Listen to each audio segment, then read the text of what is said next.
মানবতাবিরোধী অপরাধের মামলায় মৃত্যুদণ্ডপ্রাপ্ত জামায়াত ইসলামীর নেতা এটিএম আজহারুল ইসলামকে খালাস দিয়েছেন সুপ্রিম কোর্টের আপিল বিভাগ। ২৭ মে মঙ্গলবার দুপুরে প্রধান বিচারপতি ডক্টর সৈয়দ রেফাত আহমেদের নেতৃত্বে গঠিত ৭ সদস্যের পূর্ণাঙ্গ ও নিয়মিত আপিল বেঞ্চ এ রায় দেন। বাংলাদেশের বিচার বিভাগের ইতিহাসে এই প্রথম মানবতাবিরোধী অপরাধের মামলায় মৃত্যুদণ্ডপ্রাপ্ত কোনো ব্যক্তি আপিল বিভাগের রায়ে খালাস পেলেন। এই রায়ের ফলে জামায়াত নেতা আজহারুল ইসলামের মুক্তিতে বাধা নেই বলে জানিয়েছেন আইনজীবীরা।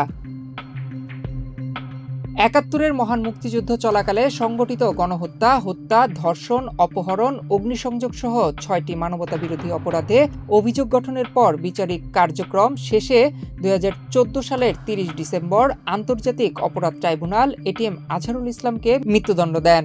২, ৩ ও ৪ নম্বর অভিযোগে ফাঁসি এবং ৫ নম্বর অভিযোগে ২৫ বছর ও ৬ নম্বর অভিযোগে ৫ বছর কারাদণ্ড প্রদান করা হয়। এখন যে কোনো ব্র্যান্ডের পুরাতন এসি বদলে নতুন ওয়ালটন এসিতে উপভোগ করুন ২৫% ছাড়। এই রায়ের বিরুদ্ধে আপিল করলে ২০১৯ সালের ৩১ অক্টোবর তৎকালীন প্রধান বিচারপতি সৈয়দ মাহমুদ হোসেনের নেতৃত্বে ৪ বিচারিক একটি আপিল বেঞ্চ সংখ্যাগরিষ্ঠ মতের ভিত্তিতে ২, ৩, ৪ ও ৬ নম্বর অভিযোগের সাজা বহাল রাখেন। তবে ৫ নম্বর অভিযোগ থেকে তাকে খালাস দেওয়া হয়। এরপর ২০২০ সালের ১৯ জুলাই এটিএম আজহারুল ইসলাম রিভিউ বা পূর্ণ বিবেচনার আবেদন করেন। ২৩ পৃষ্ঠার ওই আবেদনে তিনি মোট ১৪টি যুক্তি তুলে ধরেন।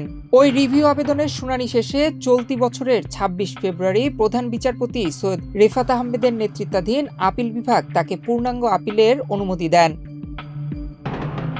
পরবর্তীতে ৬ মে থেকে আপিলের শুনানি শুরু হয়। ৮ মে শুনানি শেষে রায়ের জন্য ২৭ মে দিন ধার্য করেন আদালত। শুনানিতে আসামিপক্ষে ছিলেন আইনজীবী মোহাম্মদ শিশির মনির এবং রাষ্ট্রপক্ষে আন্তর্জাতিক অপরাধ ট্রাইব্যুনালের প্রসিকিউটর ছিলেন গাজী মনোয়ার হোসাইন তামিম। এর আগে ২০১৪ সালে ট্রাইব্যুনালের রায় চলাকালীন আসামিপক্ষে ছিলেন জ্যেষ্ঠ আইনজীবী প্রয়াত খন্দকার মাহবুব হোসেন এবং রাষ্ট্রপক্ষে ছিলেন প্রয়াত অ্যাটর্নি জেনারেল মাহবুবে আলম।